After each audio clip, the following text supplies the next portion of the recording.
Present అందరి చేతుల్లో smart phone ఉంటుంది. ప్రతి ఒక్కరూ యూట్యూబ్ ఛానల్ ఓపెన్ చేస్తున్నారు. అందులో కొందరు తమ డైలీ లైఫ్ గురించి చెబుతున్నారు. మరికొందరు డిఫరెంట్ ఇంట్రెస్టింగ్ టాపిక్స్ గురించి మాట్లాడుతున్నారు. ఇలా ఎవరికి తోచినట్టుగా వారు తమ ఛానల్లో రకరకాల వీడియోలు అప్లోడ్ చేస్తున్నారు.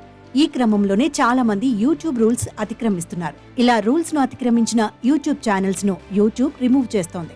అయితే తాజాగా యూట్యూబ్ రూల్స్ ను అతిక్రమించడంలో భారతదేశం మొదటి స్థానంలో ఉంది.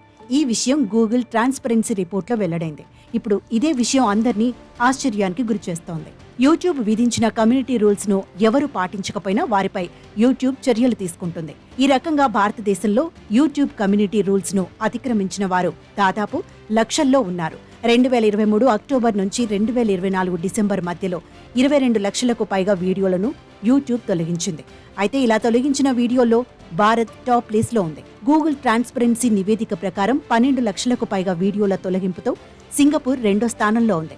అయితే అమెరికా మాత్రం 7,88,354 వీడియోల తొలగింపుతో మూడో స్థానంలో ఉంది. అదేవిధంగా ఇండోనేషియా, రష్యా వరుసగా 4-5 స్థానాల్లో నిలిచాయి. ఇలా కేవలం 2023 అక్టోబర్, డిసెంబర్ మధ్యకాలంలోనే సుమారుగా 90 లక్షలకు పైగా వీడియోలను యూట్యూబ్ తొలగించింది. వీటిలో దాదాపు 96% వీడియోలను యూజర్లు కాకుండా తమ అధికార వ్యవస్థే గుర్తించిందని తెలిపింది. ఇలా తొలగించిన వీడియోల్లో ఎక్కువగా హింసాత్మక కంటెంట్, న్యూడిటీ, పిల్లలకు సంబంధించిన ప్రమాదకర వీడియోలు ఉన్నాయని తెలుస్తోంది. ఇదే నేపథ్యంలో 3 నెలల సమయంలో ఏ యూట్యూబ్ ఛానల్ అయినా యూట్యూబ్ కమ్యూనిటీ రూల్స్ ను అతిక్రమించి ఏదైనా దుర్వినియోగానికి పాల్పడితే ఆ వీడియోలను సైతం తొలగిస్తామని యూట్యూబ్ చెబుతోంది.